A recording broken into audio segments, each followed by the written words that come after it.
তারিনের পথ চলা। জানালার পাশে বসে তারিন খাতায় লিখছে। একদিন আমি সাংবাদিক হব, মানুষ আমাকে চিনবে আমার কলম আর কণ্ঠস্বর দিয়ে। মা বলো, তারিন, মেয়ে মানুষের কাজ হলো সংসার করা, এত বাইরে ঘোরাঘুরি মানায় না। কিন্তু মা, আমার স্বপ্ন আছে, আমি সংবাদ পড়ব, সত্যে মানুষের কাছে পৌঁছে দেব। বাবা চুপচাপ তাকিয়ে থাকে, কোনো কথা বলে না। তারিন ভোরে উঠে টিউশনে যাচ্ছে, রাত জেগে পড়ছে, বন্ধুরা মজা করছে। এত কষ্ট করে কি হবে, তুই পারবি না। অন্যরা বিশ্বাস না করলেও আমি নিজের ওপর বিশ্বাস রাখি।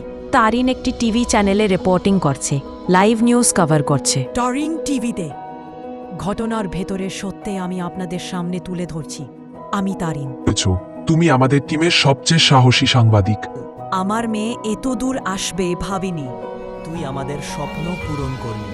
বাড়িতে সবাই টিভিতে তারিনকে দেখছে। তারিন আকাশের দিকে তাকিয়ে দাঁড়িয়ে আছে। স্বপ্ন যদি সত্যি করতে চাও তবে থেমেইও না, সংগ্রাম একদিন জয়ের পথ তৈরি করবে।